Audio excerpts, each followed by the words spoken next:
Hello दोस्तों, welcome back my YouTube channel science zone में आप सभी साथियों का स्वागत है। आज दोस्तों हम बात करेंगे धातु की कि धातुएं क्या होती हैं, इनको कैसे पहचानें, इनके क्या क्या लक्षण हो सकते हैं दोस्तों। तो आज हम चर्चा करेंगे धातु की, मेटल की। तो धातु किसे कहा जाता है, आज हम इसे जानेंगे। तो मेटल, देखिए दोस्तों, धातु अगर हम सामान्य तरीके से पहचाने तो हम जानते हैं कि धातुएं जो होती हैं वह विद्युत और ऊष्मा की सुचालक होती हैं। इनमें धारा का और ऊष्मा का प्रवाह हो सकता है, तो इस तरीके से हम पहचान सकते हैं। लेकिन अगर हम विज्ञान के अंदर बात करें कि धातुओं को कैसे पहचाना जाए, तो इसकी चर्चा करेंगे दोस्तों। तो धातु की जो हम परिभाषा लिखते हैं, यह लिखते हैं कि धातु उन्हें कहा जाता है जो अपने अंदर से इलेक्ट्रॉन त्याग सकते हो या इलेक्ट्रॉन देने की प्रवृत्ति रखते हो, उन्हें हम धातु कहते हैं। तो कहते दोस्तों, अगर धातु की बात करेंगे तो धातु की अगर हमें परिभाषा लिखनी है तो हम कहेंगे धातु उन्हें कहा जाता है, धातु उन्हें कहा जाता है, जो अपने अंदर से इलेक्ट्रॉन देने की प्रवृत्ति रखते हैं, उन्हें धातु कहा जाता है, धातु कहा जाता है।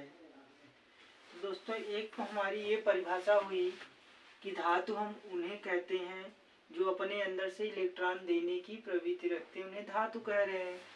और दूसरी परिभाषा या तो हम बोल सकते हैं दोस्तों कि धातु उन्हें कहा जाता है जो अपने अंदर से इलेक्ट्रॉन दे करके धनायन बनाने की प्रवृत्ति रखते हैं। तो देखिए दोस्तों, धातु उन्हें कहा जाता है, उन्हें कहा जाता है जो अपने अंदर से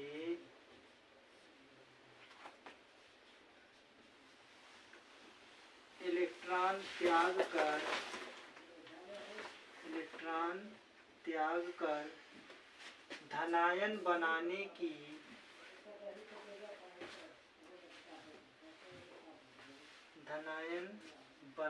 की प्रवृत्ति रखते हैं,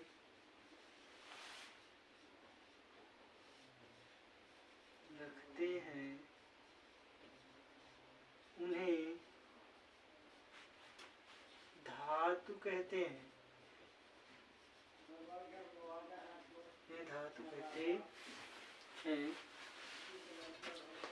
दोस्तों। जैसे हम बात करें कि धातु, मान लेते हैं ये हमारा सोडियम है, इसके अंदर कुल 11 इलेक्ट्रॉन है अभी दोस्तों।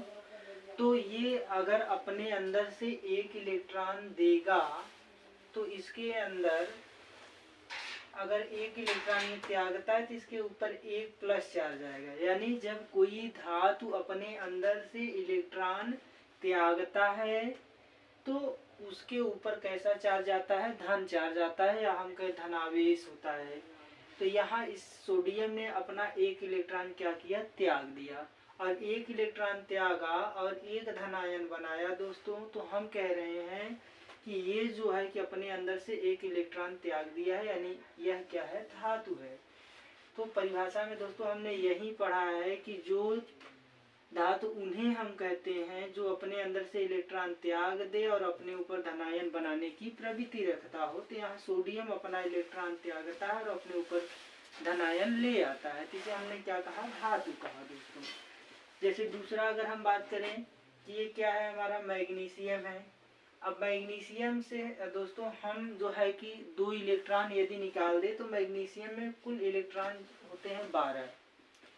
तो जैसे ही हम इस पे 2 इलेक्ट्रॉन निकालेंगे तो दोस्तों 1 इलेक्ट्रॉन निकालने से 1 चार्ज आता है, तो 2 इलेक्ट्रॉन निकालेंगे तो उस पर 2 चार्ज आ जाएगा Mg प्लस प्लस, यानी 2 चार्ज, इसमें से 2 इलेक्ट्रॉन निकल गए दोस्तों। तो यहाँ पे 12 इलेक्ट्रॉन था, अब यहाँ कितना इलेक्ट्रॉन बचा होगा 10। यानी हम कहते हैं वे तत्व जो अपने अंदर से इलेक्ट्रॉन त्याग कर अपने ऊपर धनायन बनाते हैं वे क्या कहलाते हैं, धातु कहलाते हैं दोस्तों। तो धातु की पहचान, एक तो हमारी ये परिभाषा हो गई। दूसरा दोस्तों, धातु के लक्षण भी हो सकते हैं। सामान्य भाषा में हम इसको समझें तो धातु को कैसे पहचाना जाता है या कैसे पहचाना जाएगा। तो दोस्तों ये तो हमारी किताब की जो है कि परिभाषा हुई। तो किताब के अलावे अगर हम बात करें कि उनको कैसे पहचाने, धातु को कैसे पहचाने, तो उसकी बात करते हैं दोस्तों। जैसे हम कह दें इनके लक्षण क्या हो सकते हैं, कैरेक्टर इनका क्या हो सकता है। तो दोस्तों लक्षण की बात अगर हम करेंगे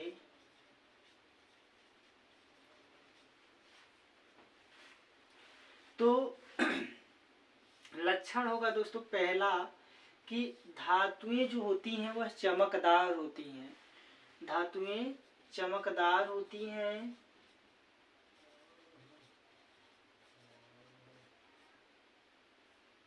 चमकदार होती हैं, पहला लक्षण है दोस्तों।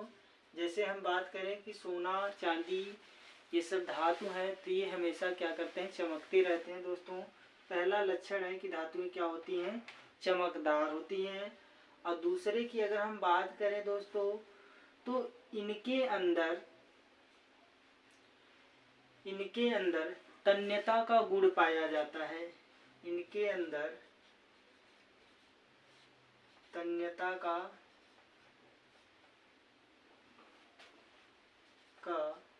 गुण पाया जाता है, गुण पाया जाता है। दूसरा लक्षण ये हो गया दोस्तों कि धातुओं के अंदर तन्यता का गुण पाया जाएगा।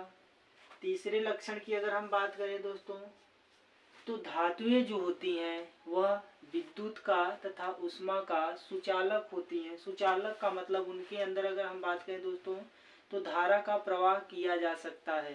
तो धातुओं के अंदर धारा का प्रवाह किया जा सकता है, तो इसको हम क्या कहते हैं कि धातुएं जो होती हैं वह विद्युत की क्या होती हैं, सुचालक होती हैं। विद्युत की सुचालक होती हैं।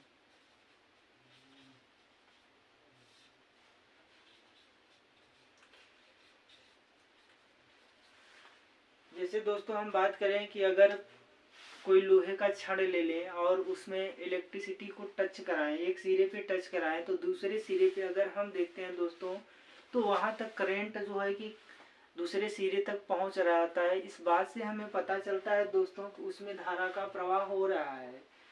और अगली अगर हम बात करेंगे दोस्तों तो धातुएं जो होती हैं वह आवाज देने वाली होती हैं या उनके अंदर सोनारस का गुण पाया जाता है, यानी जब हम उनको पीटते हैं तो उनके अंदर से आवाजें आती हैं। जैसे दोस्तों अगर हम बात करें तो अगला गुण दोस्तों की धातुओं के अंदर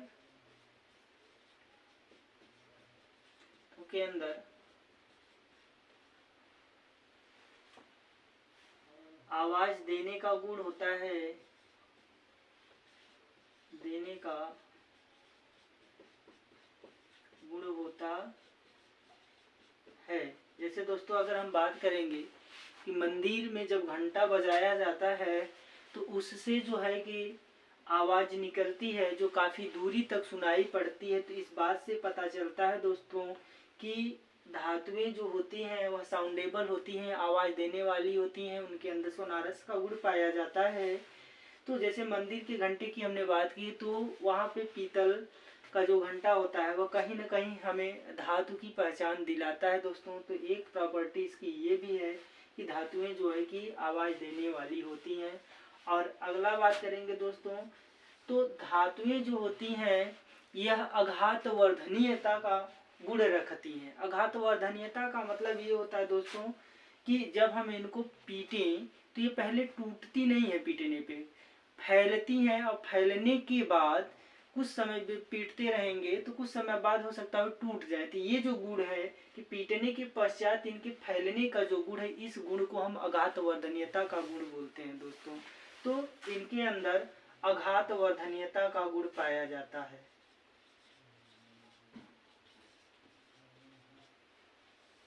का गुण पाया जाता है। दोस्तों ये हुआ हमारे धातु क्या होता है इसको हमने जाना, और इसके बाद धातुओं के लक्षण क्या होते हैं इसको जाना दोस्तों।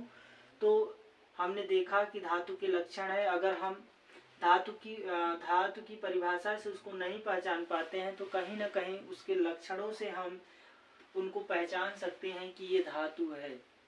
तो दोस्तों जो है कि अगर हमारी वीडियो आपको अच्छी लगी हो तो इस वीडियो को लाइक करें, सब्सक्राइब करें हमारे चैनल को, और इसे दोस्तों में शेयर करें।